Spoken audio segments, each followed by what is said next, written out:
నమస్కారం రామ్మోహన్ గారు. నమస్తే అమ్మా Swiya, how are you? I'm good అండి. How are you? ఫైన్ అమ్మా. రామ్మోహన్ రావు గారు, అమ్మా విద్యారంగంలో స్టూడెంట్స్కి టీచర్స్కి రిలేషన్షిప్ అసలు ఎలా ఉండాలండి? STR, STR means student teacher relationship. అన్నీ షార్ట్ ఫామ్స్. అది నాకేదో అలవాటు అయింది అలా. ఎస్టీఆర్కి ఇంకోటి కూడా ఉంది, student teacher ratio. Student teacher ratio. Okay. ఒక టీచర్ ఎంతమంది స్టూడెంట్స్ని హ్యాండిల్ చేయగలడు? That is we say STR, student teacher ratio. Depends on the class. Depends on the class, కానీ ఎఫెక్టివ్గా ఒక టీచర్ మానిటర్ చేయాలి కదా. చెప్పింది వాళ్ళకి అర్థమైందో లేదో చూసుకోవాలి, స్లిప్ టెస్ట్లు పెట్టాలి, ఫీడ్బ్యాక్ తీసుకోవాలి.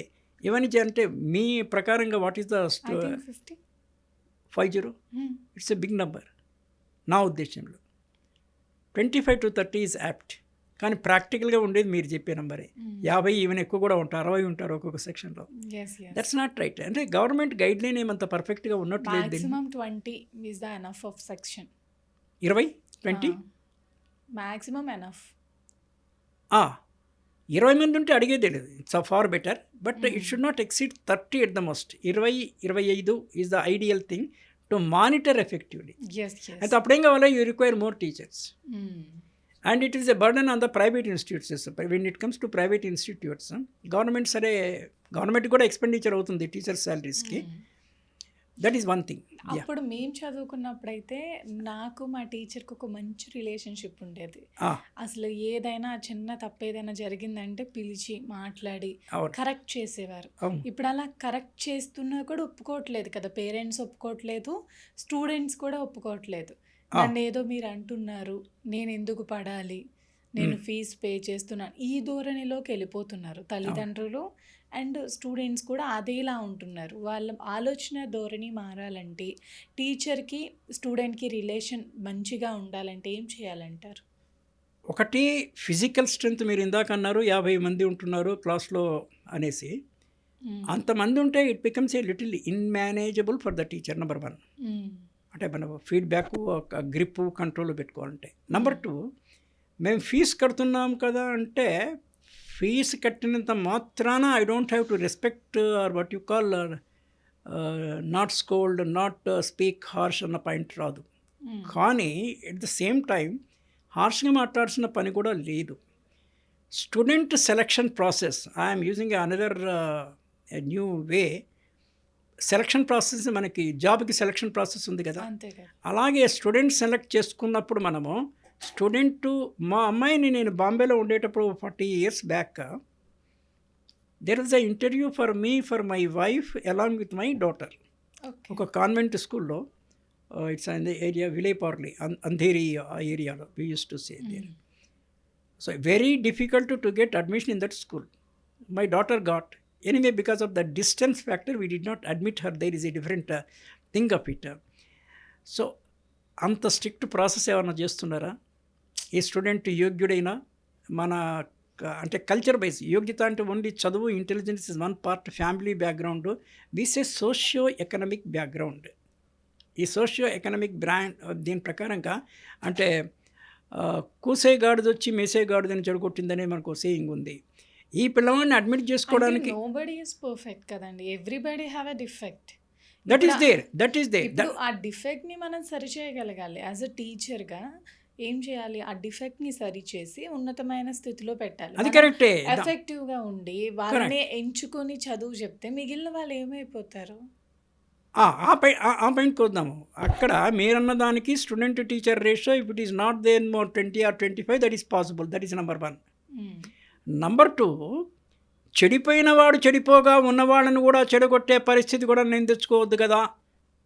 అంటే దేనికదే నేను చెప్పేది. అది ఉంది, ఇది ఉంది. You need to strike A balance. నీవు ఒకడు బాగలేని వాడు ఇక్కడొచ్చినా కూడా వాడిని సంస్కారంగా చేసే కెపాసిటీ నీ స్కూల్కి, నీ టీచర్కి ఉంటే ఓకే, ఫైన్.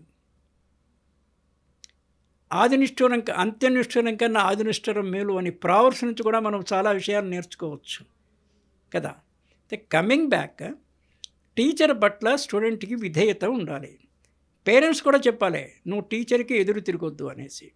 కానీ ఈ మధ్యలో ఎరాటిక్ టీచర్స్ కూడా ఉంటున్నారు అక్కడక్కడ, ఫర్ వాట్ ఎవర్ రీజన్స్. డస్టర్తో కొడతారు పిల్లల్ని. ఆ డస్టర్ ఇక్కడ అనువైన ప్లేసు అంటే రాంగ్ ప్లేస్లో చేయనప్పుడు immediately they need to be rush to the hospital. And then is something like what we say corporal punishment. What is this corporal punishment అమ్మా?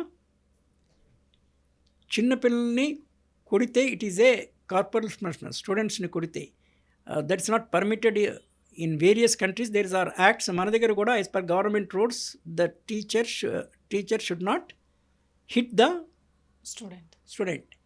Even చాలామంది తల్లులు కూడా పిల్లల్ని కొడుతుంటారు. మీ అమ్మ మిమ్మల్ని కొట్టిందా చిన్నపాపైనా? కొట్టలేదా? Good mother. చాలామంది మదర్స్ కొడుతుంటారు కదా పిల్లలను, కొడుతుంటారు లేదా? ఎప్పుడు అలా బిహేవ్ చేయలేదు నేను యాక్చువల్గా. మీరు చేయలేదు, దట్స్ నైస్ థింగ్. అంటే రీజన్ ఏంటంటే తల్లులకి పిల్లల్ని కొట్టాలని ఉండదు, కానీ కోపం పట్టుకోలేక. మా అమ్మ కొట్టేది కాదు, కానీ ఇది మామూలు ఉల్లిపాయ ఉండేది కదా, అది చెదగొట్టేసి కళ్ళల్లో వేసేయడానికి వచ్చేసేది. అందుకని నేను అల్లరి చేసేదాన్ని కాదు. ఇన్ కేస్ అల్లరి చేస్తే కనుక ఉల్లిపాయ తీసేది. ఇంకా అంతే, ఇంకా నేను అలా స్టాండ్ అయిపోయేదాన్ని, ఇంకెక్కడికి వెళ్ళకుండా అలా నుంచునేదాన్ని. దీని కూడా ఒక సేయింగ్ ఉందమ్మా, show the cane but not use it. బెత్తం చూపించు, వాడకు. సో ఆమె చూపించింది, మీరు దాంతోనే భయపడి యువర్ ఇన్ కంట్రోల్. ఒకసారి అంటే ఏదో కాలంలోకి ఈత కొట్టడానికి వెళ్తారు కదా చిన్నపిల్లలు, నేను ఎక్కువ చెరువులో పడిపోవటం అలవాటు. వెళ్ళటం, అందులో మునిగిపోవటం, మా అమ్మ రావటం, రక్షించడం, ఇది చిన్నప్పుడు ఎక్కువ శాతం అన్నమాట. అది భయం, నీటిలోకి పంపించే. అంటే నీటిలోకి పోతే మీరు అక్కడే ఉండేవాళ్ళ, ఏం చేసేవాడు? అంటే జారిపోయి చెరువుల్లో పడిపోయేదాన్ని. మాకు కోనసీమ కదా, వాటర్ ఎక్కువ ఉండేది. జారిపోయి నేను అలా చెరువులో పడిపోయేదాన్ని. అంటే మనకి బయట రాలేవా? అంటే ఎక్కలే, ఇంకా చిన్నపిల్లని కదా, మా అమ్మ చూసుకొని ఇంక ఇది ఎక్కడ పడిపోయిందని అలా 3 times ఇంకా చచ్చిపోయేదాన్ని బ్రతికాను అనమాట. 3 సార్లు మా అమ్మ అలా. అందుకని ఇంకా నన్ను పిల్లలతో నీటిలోకి పంపించేది కాదు. నేను వెళ్తానని దొంగచాటుకు ఒక రోజు వెళ్ళిపోయాను కాలంలోకి. పెద్ద కాలం ఉంటుంది, వెళ్ళిపోయాను. వెళ్ళిపోతే తీసుకొచ్చేసి చితక్కొట్టేసి ఉల్లిపాయ కళ్ళల్లో వేసేసింది. అసలు ఇప్పుడు మీకు స్విమ్మింగ్ వచ్చా? యాజ్ ఆఫ్ నౌ వచ్చు కదా, రైట్, ఓకే, గుడ్. ఇప్పుడు వచ్చు, ఆ వయసు దాటిపోయింది కదా. ఇంకా అదే అలా ఉండేది మా అమ్మకి నాకు మధ్య ఉన్న రిలేషన్షిప్. ఇక్కడ ఏమంటే కార్పొరల్ పనిష్మెంట్ చిన్నపిల్లల్ని అంటే సామదైన భేద దండోపాయాలని మనకు ఒక కాన్సెప్ట్ ఉంది, ఐడియా ఉంది కదా మీకు? మంచి అంటే ఫస్ట్ సామంతోనే మన పన్ను వెళ్ళ తీసుకోవాలి. అంటే ఇది ఎడ్యుకేషన్లో and everywhere also it is universal application.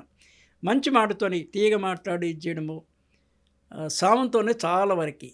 తర్వాత దానము, చాక్లెట్ ఇవ్వాలి. లెసన్ వినలేదనుకో, చాక్లెట్ వింటే వాడు కొంతసేపు వింటాడు. అవును. సమాధానము, భేదం అంటే ఈ పాజిటివ్ కంపారిజన్. చూడు, రవి చూడు ఎట్లా చదువుతున్నాడు, నువ్వు అనకనే ఇంటెలిజెంట్ కదా యాక్చువల్గా, నువ్వు చదవట్లేదు, otherwise you will surpass him. అట్లా భేదం క్రియేట్ చేసి పాజిటివ్ కాంపిటీషన్లో ఇది లాస్ట్లో దండండి. అందరూ చెప్పే విధానం ఉంటుంది కాబట్టి ఎవరైనా సరే చెప్పే విధానంలోనే ఉంటుంది. మంచి అయినా చెడైనా వాళ్ళు వింటారు ఖచ్చితంగా. కాకపోతే అల్లరి ఎక్కువ చేసేసి వెళ్ళలేని వాడు ఉంటాడు, కాకపోతే వాడిని లైన్లో పెట్టుకునే దాంట్లో ఉంటుంది. ఇంకా అంతే. మీరు మళ్ళీ దీనికి ఈ పాయింట్కి వస్తే స్టూడెంట్ టీచర్ రిలేషన్షిప్ జీవితంలో అంతా కూడా మనం ఇందాక మాట్లాడినట్టు it's a matter of relation ఉంది కదా. సో ఒక్కొక్కళ్ళ దీన్ని బట్టి భార్యాభర్తల రిలేషన్ అదొక టైపు, తల్లి బిడ్డల రిలేషను, తండ్రి బిడ్డల రిలేషను, స్టూడెంట్ టీచర్ రిలేషన్స్. గురువుకి విద్యార్థికి ఉన్న రిలేషన్షిప్ చాలా అమూల్యమైనది రాము. డెఫినెట్గా లైఫ్ లాంగ్ రిలేషన్షిప్ ఇది. అంటే మీరు గుర్తుపెట్టుకుంటే ఇప్పటికీ నా 10th క్లాస్లో రామచంద్రరావు గారు అని ఎవరు social teacher, English teacher Ramalingeswara Rao garu, వాళ్ళిద్దరితో ఒక అనుబంధం ఏర్పడిపోయింది నాకు. ఇప్పటికీ నేను గుర్తు చేసుకుంటా ఉంటాను ఎవ్రీ టైం వాళ్ళిద్దరు. Very good. మీరు ఎంతమంది టీచర్ క్లాసులు విన్నారు సుమారుగా? మినిమం చాలా మంది టీచర్స్, 30-40 ఇంకా ఎక్కువే ఉంటారు. I think starting to ending వరకు అయితే మాకు రిపీట్ అయ్యేవారు టీచర్స్, క్లాస్కి మారిపోతారు కదా, నా క్లాస్కి ఒక నెట్ 8 మెంబర్స్ నెట్గా ఎంతమంది టీచర్లు కనీసం 20-30 మంది ఈజీగా ఉంటారు. ఉంటారు. దాంట్లో ఎంతమంది గుర్తున్నారు మీకు? అందరూ గుర్తున్నారు. అందరూ గుర్తున్నారంటే ఎఫెక్టివ్గా, అంటే వాళ్ళు చెప్పే పాఠం యొక్క విధానము అది మీ బుర్రలో సింక్ అయింది, దానివల్ల ఇప్పుడు మీకు ఉపయోగపడింది, ఇవన్నీ కలిపి how effective are the teaching, ఆ పాయింట్ నుంచి ఎంతమంది? రామచంద్రరావు గారు. అంటే ఒకళ్ళే కదా, ఒకళ్ళు కాకపోతే మా అయితే ఇద్దరు. మరి రామచంద్రరావు గారు సోషల్ టీచర్, జానకి రామయ్య గారు అని PS physical science teacher. Okay, ఆయన అన్ని ముడివేసి చెప్పేవారు అన్నమాట. అలాంటి క్లాసెస్ అసలు ఇప్పుడు అసలు లేవు. అది కమిటెడ్ టీచర్స్ కమిట్మెంట్ ఉండాలి కదా, ప్రొఫెషనల్ కమిట్మెంట్ ఉండాలి కదా. 2015లో పాస్డ్ అవుట్ 10th. చాలా అంటే ఇంకా మళ్ళీ ఆ రోజులు వస్తే మళ్ళీ క్లాసులు వినాలని ఇప్పటికే అనిపిస్తుంది. ఎగ్జాక్ట్లీ. ఈ టైంలో అసలు లేదు అలా టీచర్స్. ఇప్పుడు కూడా లేకని కాదు కానీ నంబర్ ఆఫ్ కమిటెడ్ టీచర్స్ చాలా తక్కువైందమ్మా, తక్కువైపోయింది. అండ్ పేరెంట్స్ నుంచి కూడా ఇది ఎక్కువ అవుతుందండి, మాకు ఇది వచ్చేయాలనేది ఎక్కువ అవుతుంది తప్ప పిల్లలకి అర్థమయ్యే. అంటే దీనికి ఏం చేయొచ్చు అంటే మంచి ఎక్స్పర్ట్ స్పీకర్స్తోనే పేరెంట్స్కి కూడా 2-3 నెలలకు ఒకసారి మీటింగ్ పెట్టి how they should mould their children అనే దాని మీద వాళ్ళకు సెషన్ పెట్టియాల. 1 in 2-3 months స్కూల్లో పిలిచి. Anyway there are ways of improvement. It's a unique relationship, student teacher relationship is a unique relationship. అది లైఫ్ లాంగ్, అంటే మంచి టీచర్ని స్టూడెంట్ జీవితం మొత్తం గుర్తుపెట్టుకుంటాడు. కానీ అంత మంచి టీచర్లు చాలా తక్కువ ఉంటారు.